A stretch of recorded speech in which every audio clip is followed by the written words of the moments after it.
The following talk is offered freely to ensure that no one is ever denied access to these practices and to these teachings.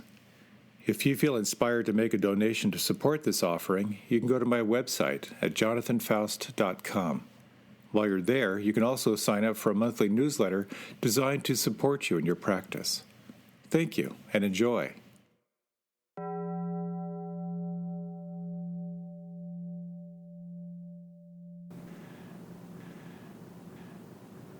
You're in meditation and somehow magically, you've kind of arrived, you're feeling fully engaged in the here and now, and then suddenly you think, Elvis Presley.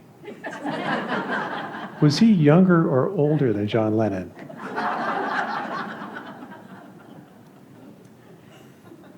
So this practice is about re-arriving, no matter where the mind goes. I like to say for the first 25 years of my life, I pretty much thought the only reason I had a body was to make my head portable. But when I bumped into yoga and into meditation, that I realized that the body is actually the doorway. It's this amazing portal into arriving in the present moment, and even more than that, really glimpsing and seeing into the nature of reality. So I'd like to talk tonight about how to work with the kind of the essential challenges that show up in practice, and to talk about why your body really is the home base for your practice.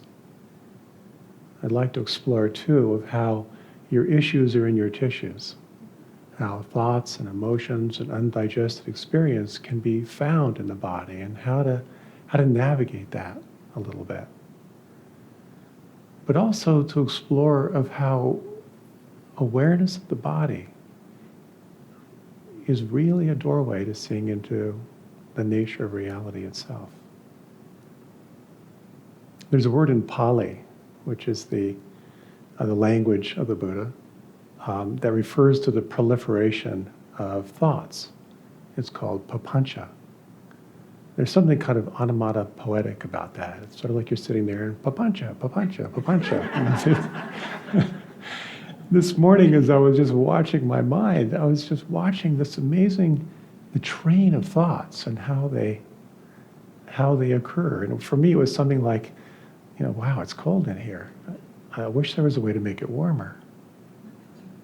Global warming is it's a really scary issue. The issue of my New Yorker is going to be waiting for me when I get home. That'll be a lot of fun. I've never been to a Lotta Burger. I wonder if they'll have veggie burgers this week. I am feeling kind of weak. Maybe I should go to the gym. I wonder how my friend Jim is doing. It's like tracing your browser history, if you've ever done that. You're looking on YouTube on how to reformat your hard drive, and then an hour later you're watching bear fighting in Siberia.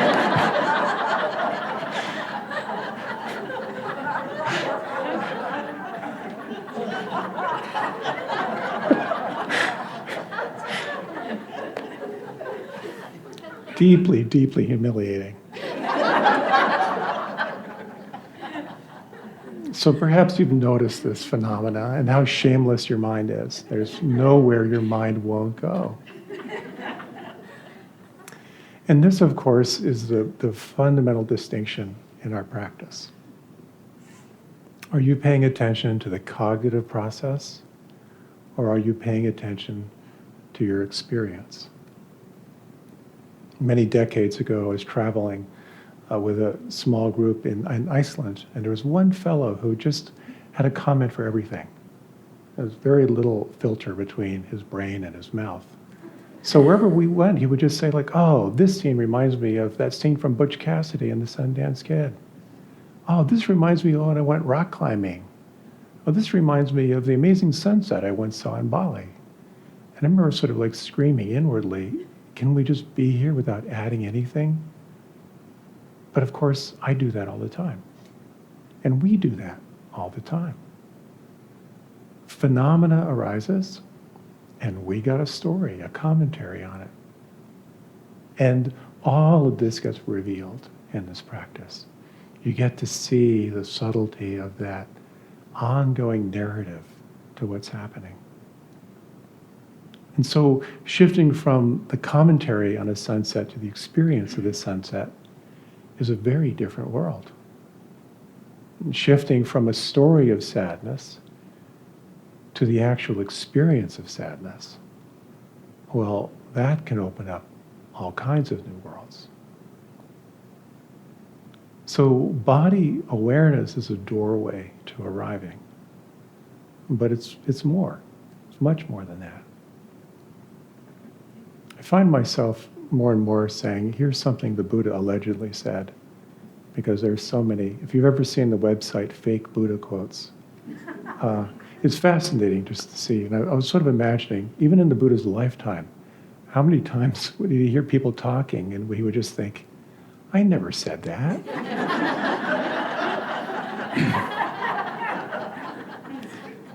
but this one is verified.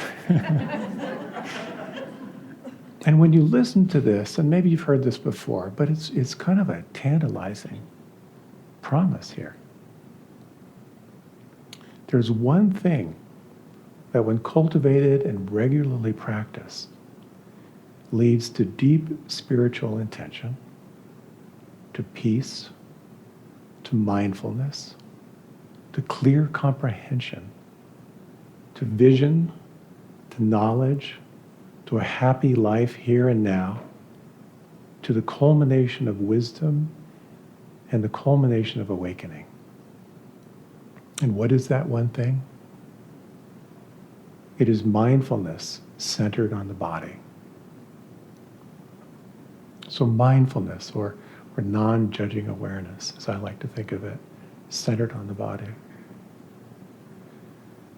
That's an incredible promise. It's extraordinary. So we have this fundamental issue in our lives. We're identified as thinkers.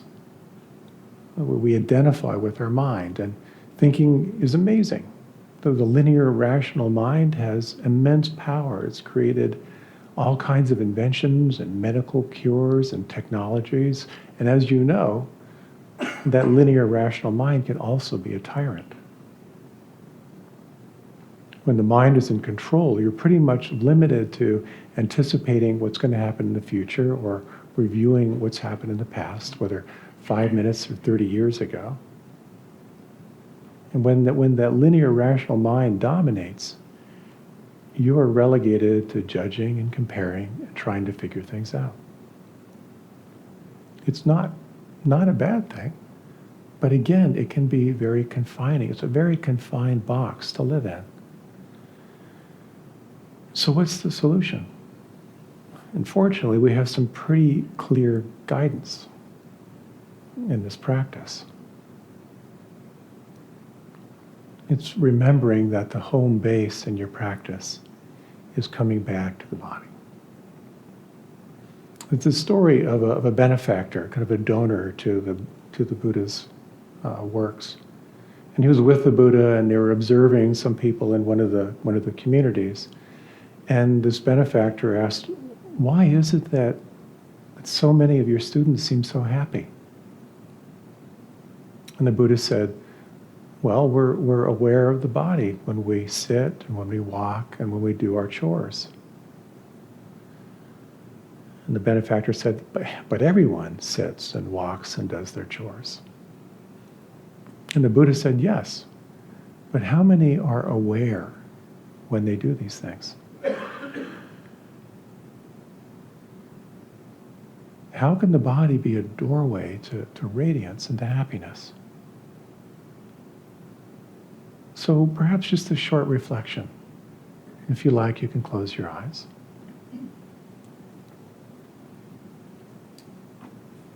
Just to take a moment to allow yourself to refresh your experience at the sense doors. If you direct your attention to the sense door of feeling, You may just note externally in your skin, can you feel the texture of the air? The texture of the clothes? Internally, how intimately can you feel a sense of warmth or coolness, pressure, of pulse or tingling, or subtle movement?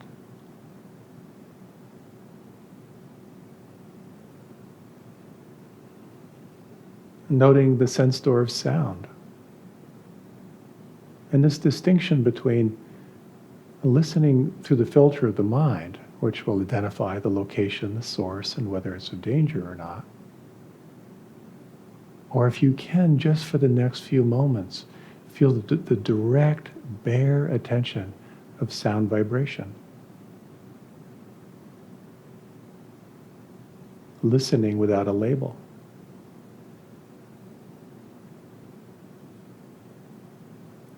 The sense door of taste, letting your attention flow into this field of perception.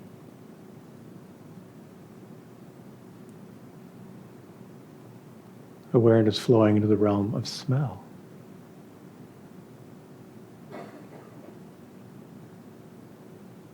And to sight, to the perception of light beyond your closed eyes, if your eyes are closed. How intimately can you detect the play of phenomena here?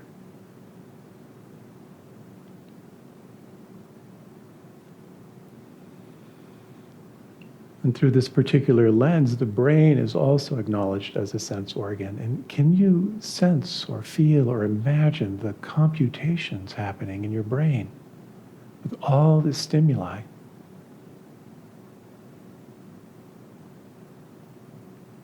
Just for the next few moments, releasing any sense of control, but opening to a sense of receiving all of this.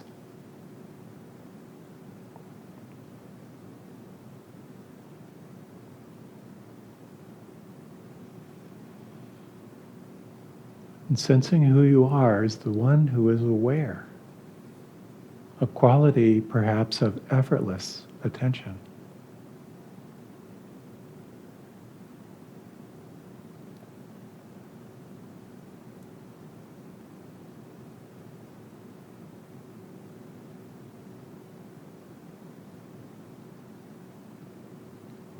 If you like, you can now deepen your breath, and you might even take a moment just to, as you open the eyes, just to notice the quality of light, the colors, the shapes. And again, noting this perception of phenomena through the sense door.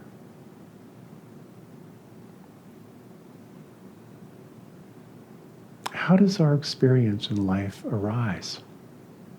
And does a thought occur before a feeling? Does a feeling occur before a thought? And there's kind of an interesting approach to this I find very helpful. If you look at the essential phenomenon of who you are as this mind-body matrix, at the very, very primal foundation is energy. There's life force that's animating your body, and here's this field of energy, particles and waves. That energy, that flow of chi or prana or ki or Holy Spirit or whatever you call it, is then perceived through this filter of Vedana, or a feeling tone. A feeling tone arises in the body, and that feeling tone will be perceived instantaneously in one of three categories: a quality of pleasant, a quality of unpleasant, and all that rides within, the neutral sensations. Without you being aware of that, what then arises is a thought form. Generally, I like this, I don't like this, I'm bored. With that may have some emotional content that arises out of that. And in that realm of thought, if you think the same thought over and over and over and over again, that thought will calcify into a belief. A belief is really nothing more than a thought that you've had 5,000 times. If you're not aware of the beliefs in your life, well, they'll form your habits. If you're not aware of your habits, that will form your character. And if you're not aware of your character, that determines your destiny. So we have an option of where we pay attention. You can explore your character structure, you can explore your habits, your beliefs, your thoughts. The essential invitation here is to come home, come back to the body. Notice the subtlety of arising of energy into feeling, and feeling into thought, and everything that arises from there. It brings you back to this primal experience of noticing what's happening as it's happening, and noticing your relationship to what is happening. Noticing the attitude, noticing the pushing, the grasping, the neutrality. And in there lies a phenomenal difference between reacting to what occurs in your life and the possibility of responding to what happens in your life. And therein lies an immeasurable possibility for freedom. So we can examine these spheres individually. And we can also bring ourselves intimately back to the body, to that direct, raw experience of here and now. And there's an extraordinary story about what it's like to be aware of the body without additional commentary.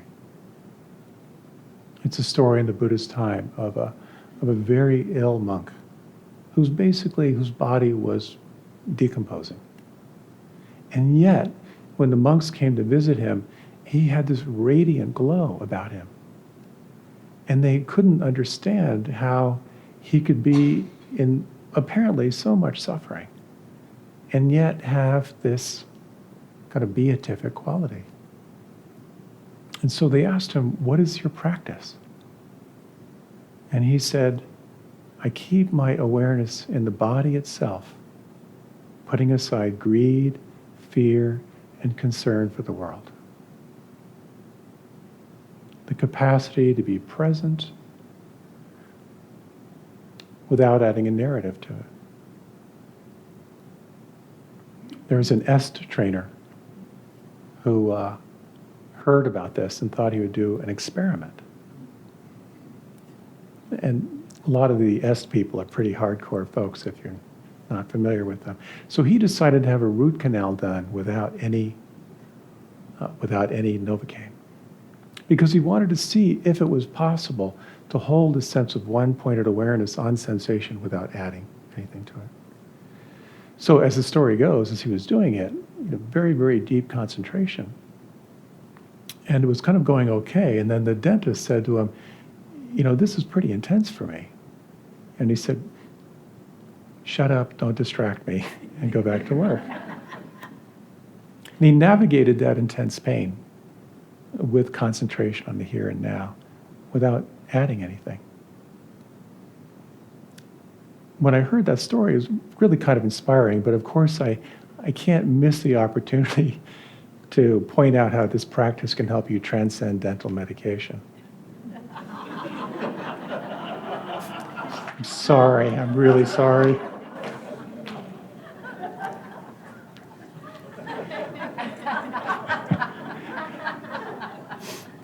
But when you're in the body, when you're in the here and now, your system calms and you begin to relax. And from that state of relaxation, you're less reactive. You have the capacity to notice and respond.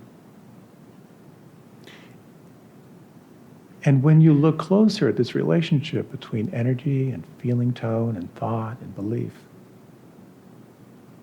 it can be very powerful for revealing more information about your internal experience. There's a phrase that's often used by a lot of healers that says your issues are in your tissues. That your undigested experiences, your trauma, as well as your pleasant memories, they're in the soma, they're in the body. So I wanted to tell a story, and I tell this story from time to time. I haven't in a while. I know some of you have heard it. But it was an experience I had of working with the body. And this was maybe about 15 years ago. I was the CEO of a large nonprofit. And when it came to the end of my tenure, as often happens, there's politics and so forth. And my departure wasn't entirely smooth. There was some pretty nasty politics, on my way out. And it was a very, very stressful experience for me. So I decided to do like the most directly healing thing I knew what to do. And that was to do a month-long Vipassana retreat. And so during this retreat, there was some settling. There's always, the dukkha, and so forth. But there was some settling. But then these very strong sensations started to arise for me. And it was a very, very intense pain kind of between my shoulder blades. And it wouldn't go away. And I'm trained I lived in a yoga ashram for a couple decades. I know all kinds of techniques. And I threw every technique I had at this, from different forms of yoga to pranayama to visualization to anything I could do to nuke it and make it go away. I even tried loving it unconditionally so that it would never come back again. And that failed miserably. And so I described in my interview with one of the teachers what I was doing. And his response was very interesting. He said, well, maybe you're actually dealing with this superficially. Have you tried just being with it? That had never occurred to me. And so kind of re-inspired, I went back to my chair. And I just thought, I'm going to be with this if it kills me. And so I just sat with it. And we speak of this acronym of RAIN. It's a fundamental part of the practice of just recognizing. And so as part of that practice of recognizing with this very, very intense pain, I decided to do the practice of noting, of just naming what's there. So I sort of named the different qualities of sensation. This is red hot pain. Oh, this is now waves of red hot pain. This feels like flames of red hot pain. Well, now this is white hot pain. And now this white hot pain is getting smaller and smaller. Now this feels like a point of a knife. And this feels like I'm being stabbed in the back. And my eyes just opened. And suddenly, with this came this flood of feeling stabbed in the back.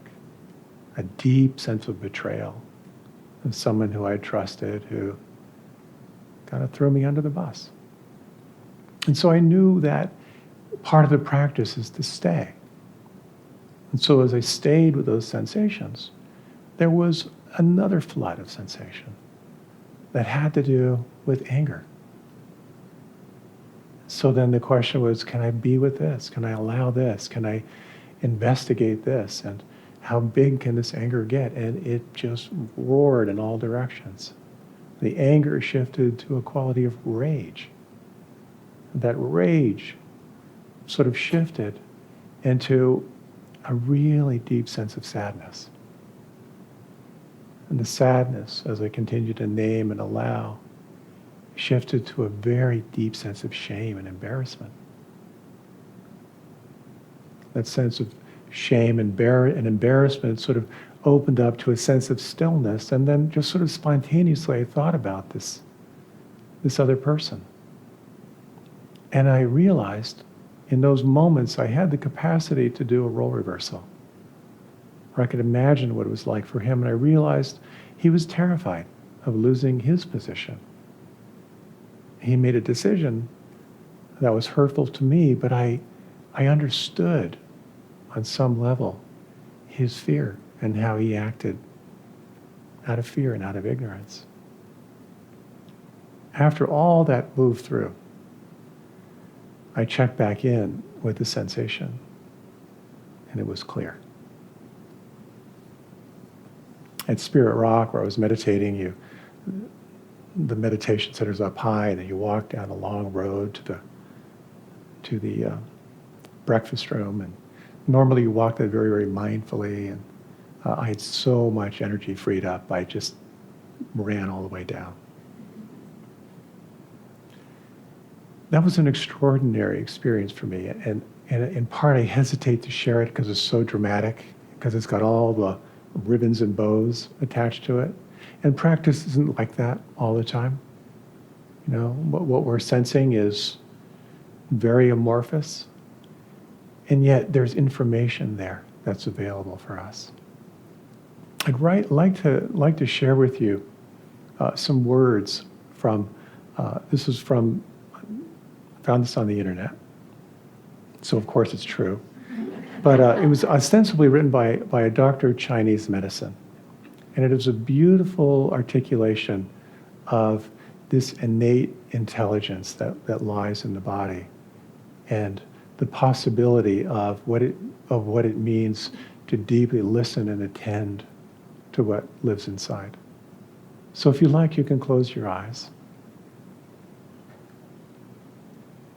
And you might imagine that the words I share are this voice of this innate intelligence in the body, this felt sense that is present. I am the pain in your head, the knot in your stomach, the unspoken grief in your smile. I am your hot flashes, your cold hands and feet, your agitation and your fatigue. I am where you hurt, the fear that persists, your sadness of dreams unfulfilled. I'm your symptoms, the causes of your concern, the signs of imbalance, and your condition of dis-ease. You tend to disown me, or suppress me, or ignore me, or inflate me, or coddle me, or condemn me. I am not coming forth for myself, as I am not separate from you. I come for your attention, for your embrace, so I can reveal my secrets. I have only your best interest at heart as I seek health and wholeness by simply announcing myself. You usually want me to go away, to disappear, to slink back into obscurity. You're mostly irritated or frightened or even shocked by my arrival. But I implore you, I'm a messenger with good news, as disturbing as I can be at times. I'm wanting to guide you back to those tender places in yourself, the place where you can hold yourself with compassion and honesty. If you look beyond my appearance, you may find that I am a voice from your soul. I am calling you back to places deep within you that seek your alignment. I may ask you to alter your diet, or get more sleep, or exercise, or breathe more consciously. I might encourage you to see a vaster reality and worry less about the day-to-day fluctuations of life. I may ask you to explore the bonds and wounds of your relationships. I may remind you to be more generous and expansive, or to attend to protecting your heart from insult. I might have you laugh more, spend more time in nature, eat when you're hungry and less when pained or bored, or spend time every day, if just for a few minutes, in silence. I am your friend, not your enemy. I have no desire to bring pain and suffering into your life. I'm simply tugging at your sleeve, too long immune to gentle nudges. I desire for you to allow me to speak to you in a way that enlivens your higher instincts for self-care. My charge is to energize you to listen to me with the sensitive ear and heart of a mother attending to her precious baby.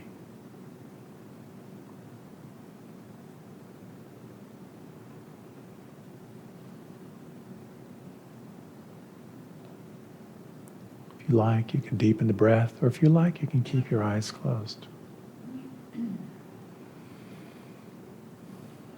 And we speak again and again of this circle with the line above the lines which you're aware of, below the line, is that which is just coming into awareness. And when in your practice you sense that there is something there, something calling for your attention, but you don't yet know what it is, how do you access that? And I think the key is in that the final line of that reading. It's a quality of inner listening. My charge is to energize you to listen to me with the same sensitive ear and heart of a mother attending to her precious baby. Can you listen with that quality of attentiveness? If you've ever held a suffering child who can't tell you what's going on, or if you ever held an animal that isn't well, there's a very powerful, intuitive, empathic listening that we're called into.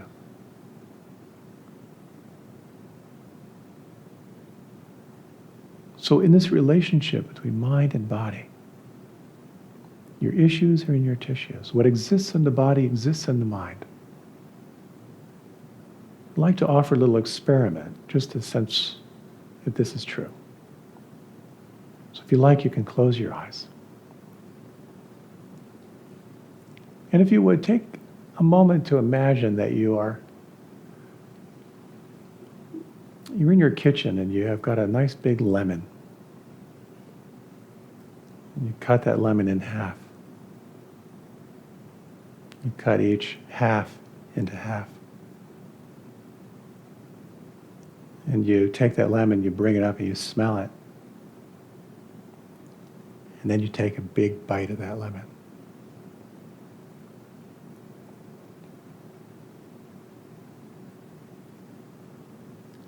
So for a moment you can open your eyes, and at least for me that was a real visual treat, because I saw a lot of faces going. So you think the thought of the lemon, there's a feeling inside. Another experiment. If you close your eyes, you take a breath and bring your attention now to someone who you know loves you. Someone who knows you well, who laughs at your jokes, who gets you. And as you think of this person, notice where you feel that inside. And if you would, bring your hand to where you feel that.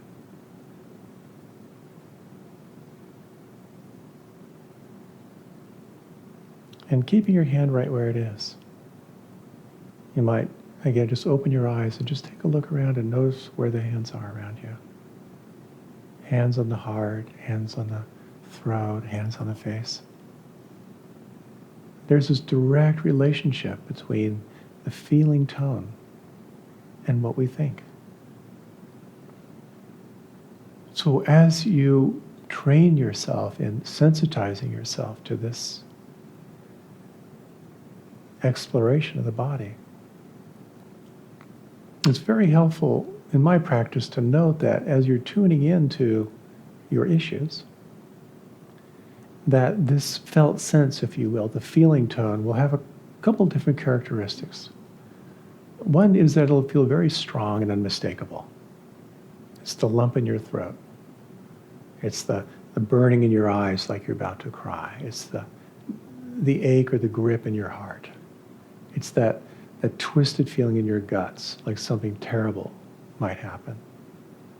So that's unmistakable. You can't miss it. There's another quality which you may have noticed, is that this play of the felt sense, it might sort of come as a wave or flicker or blip. It'll be really strong and then it's gone. And you may have noticed, like, wow, but this wave of grief went through me, but I'm looking and I can't find it. The third quality is oftentimes the most common when you're right on the line between what you're aware of and what you're not aware of. And that is that this feeling tone or felt sense will feel vague and unformed and kind of amorphous. So I find that the magic word in investigating this is something. There's something just heavy over my heart right now. Or there's something tight in my solar plexus. As you explore, there are a number of questions that I find helpful in the practice of recognizing. To ask yourself, what is happening right now? What is my experience inside right now? And again, as we've said, sometimes you name it. Some things are just self-liberating. As soon as you name it, it'll shift and move. Sometimes it'll be more persistent. And questions that open up this quality of allowing is to ask, does it feel okay to be with us right now? Does it feel safe to be with us?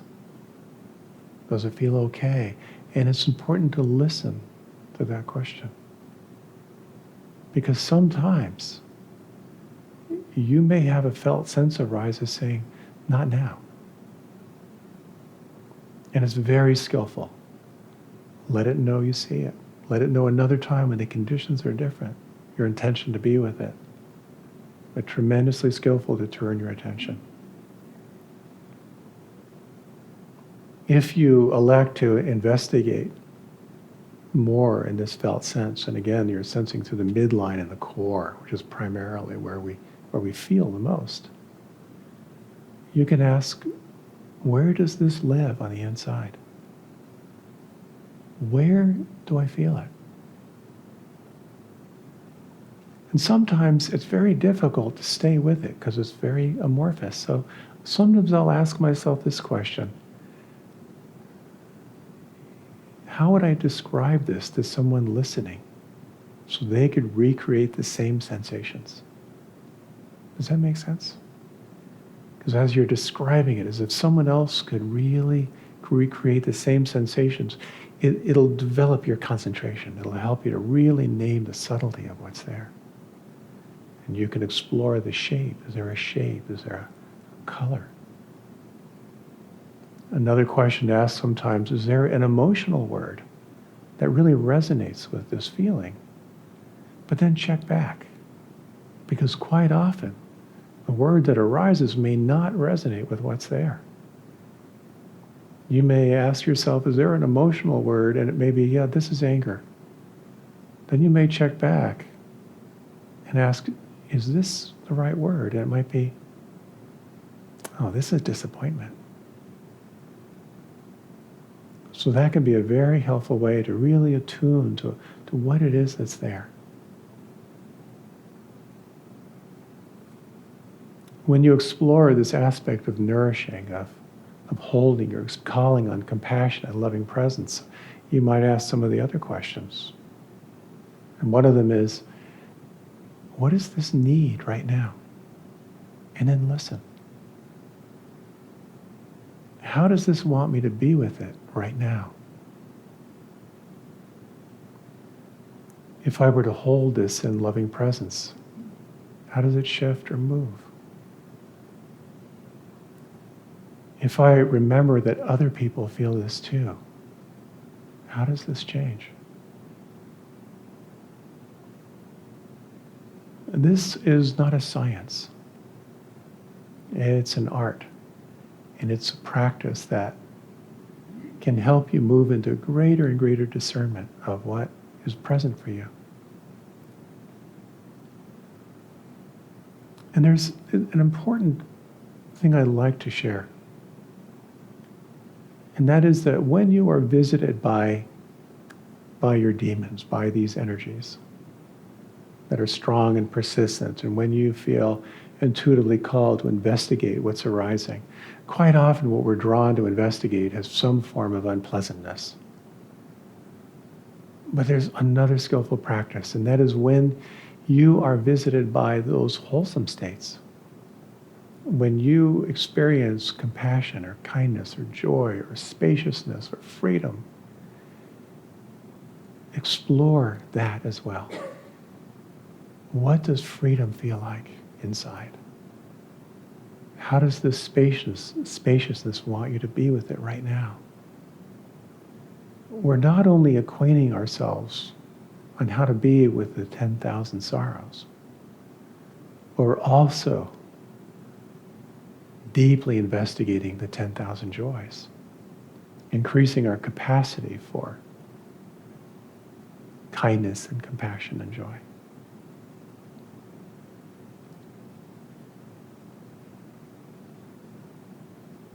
So awareness of the body can help you deeply discern what is here. It can also point to some of the essential characteristics of reality. When you deeply acknowledge life in this body, you have to acknowledge that this body is going to get sick and get old and die. That contemplation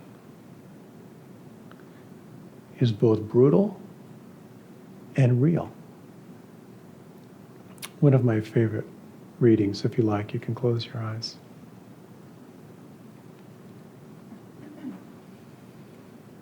This is entitled Living in the Body.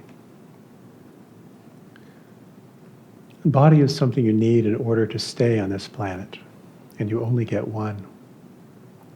No matter which one you get, it will not be satisfactory. It will not be beautiful enough.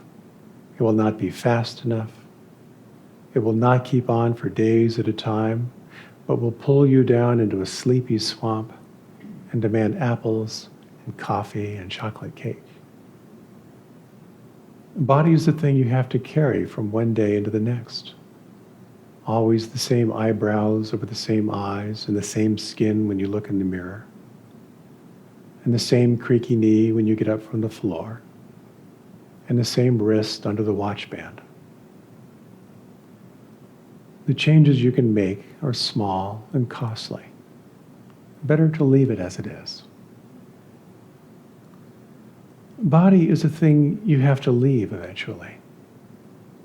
You know that because you've seen others do it. Others who were once like you, living inside their pile of bones and flesh, smiling at you, loving you, leaning in the doorway, talking to you for hours, and then one day they're gone. No forwarding address.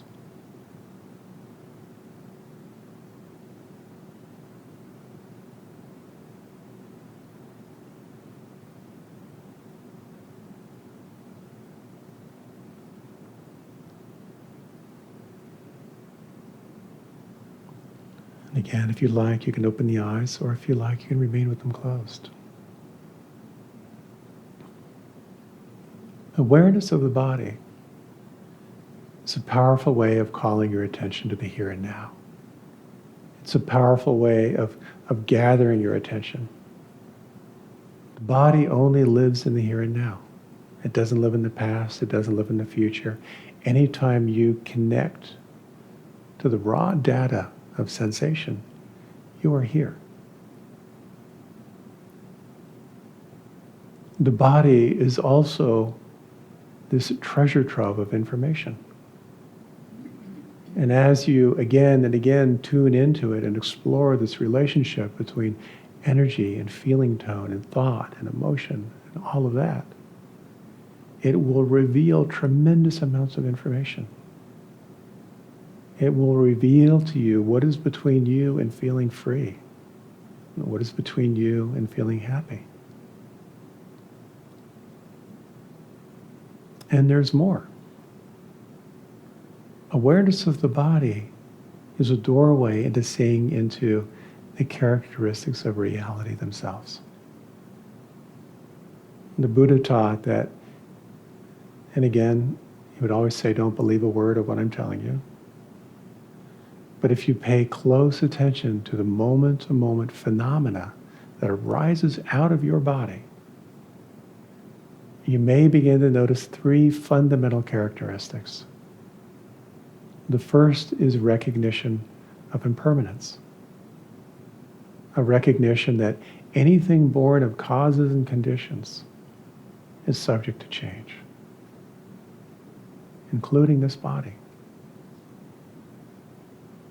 The second characteristic you begin to see is in direct relationship to anicca, in direct relationship to what is changing. And that is this quality of dukkha, of stress, of unsatisfactoriness. And that is your relationship to what is changing has direct correlation to the degree of stress and suffering. Anything you hold on to, anything that's changing that you don't want to change, anything that isn't changing you do want to change, to the degree you resist, to that same degree you will experience stress and suffering and dissatisfaction. If you hold on, you experience rope burn. The third characteristic of reality that you begin to see by immersing yourself again and again in the body is this reference to what is called anatta. And anatta refers to not self. That who you are is the product of causes and conditions. The conditioned self. It's your body. It's your character structure. It's your preferences, your life story, your aversions, your attractions. All of that is a makeup of who you are. But it points to something else. It points to an unconditioned self. If you think about who you were 6 years old, looking at yourself in the mirror, and you look in yourself in the mirror now, you might notice your body's gotten older. But have you changed? Is the one who is looking any different?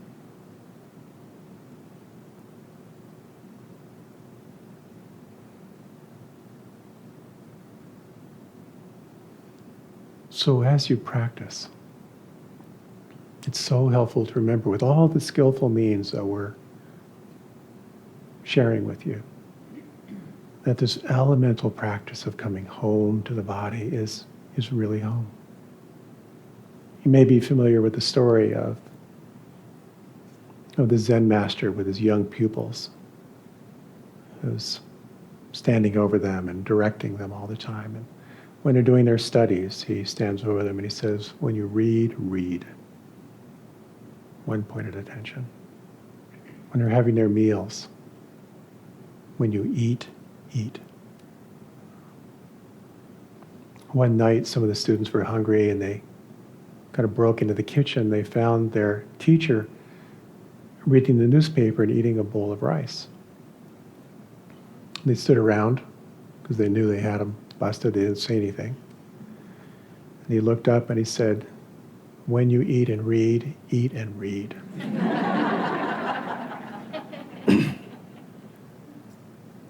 But nonetheless, is it possible to cultivate a sense of one-pointed, moment-to-moment awareness of sensation? As you begin to settle, one thing you can begin to explore, and I was sharing this in some of the groups today, that there's a tendency to, when you're sitting It's time for walking meditation. Well, you sit, then you go out and you walk. And then you walk, and then you come in and you eat. Is it possible to build a sense of continuity? So as you're standing, you're aware of standing. As you turn, you're aware of turning. Can you keep that sense of moment to moment to moment awareness?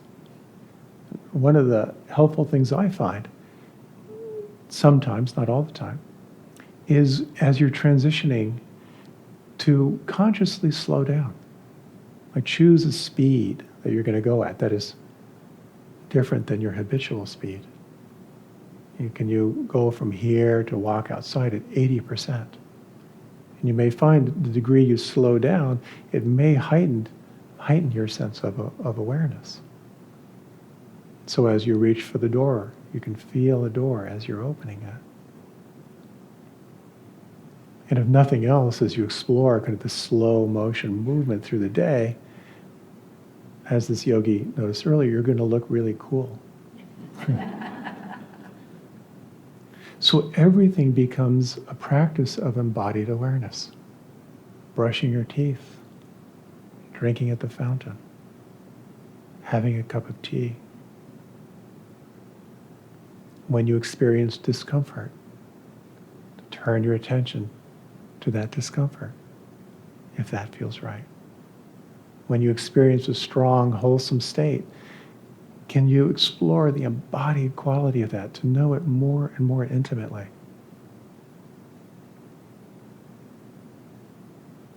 These are the possibilities that arise in our practice.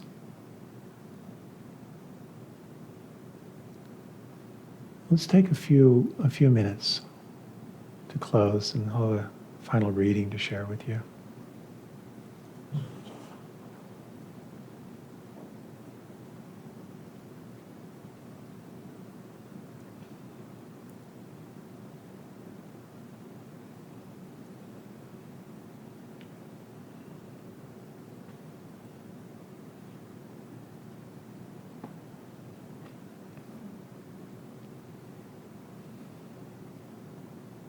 How intimately can you experience this moment?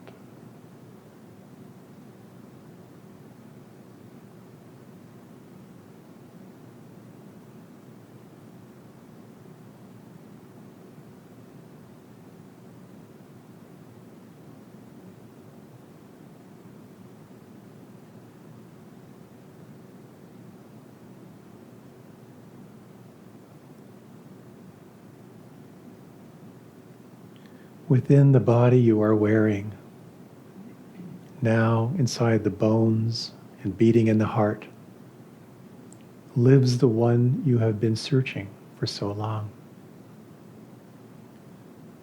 But you must stop running away and shake hands.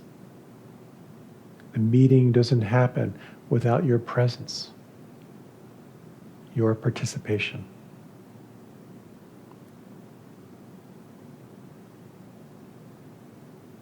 The same one waiting for you there is moving in the trees, glistening on the water, growing in the grasses, and lurking in the shadows you create.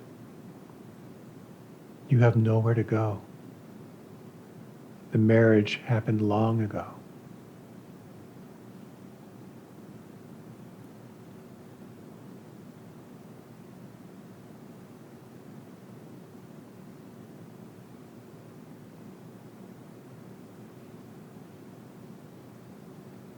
Reflecting on these words from John O'Donohue.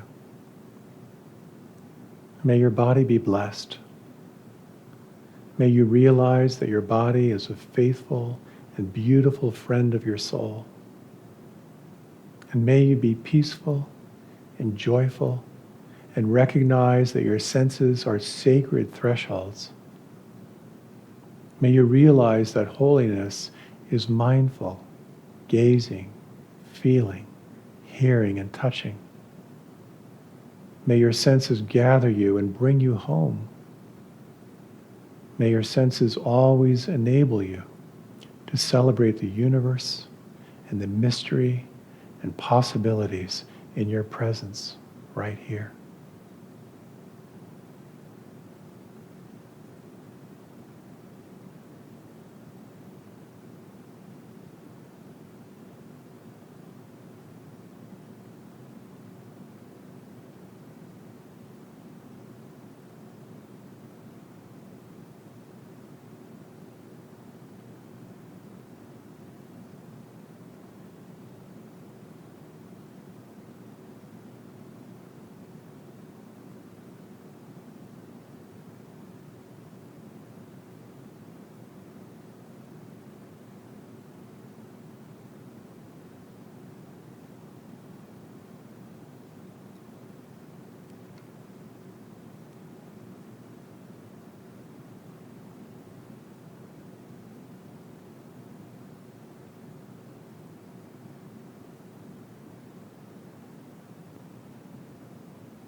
And as we close with the 3 chimes of the meditation bell, you might open the sense door of sound, noticing the arising of sound, the sustaining of sound,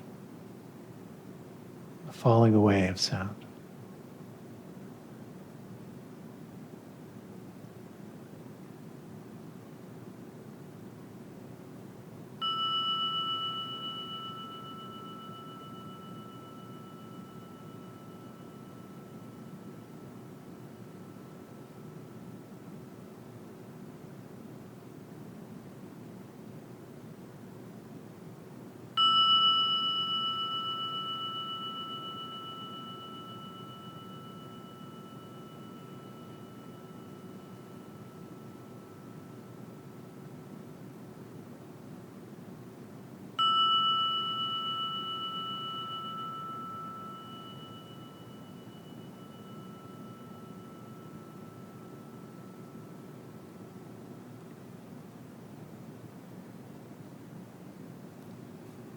Namaste.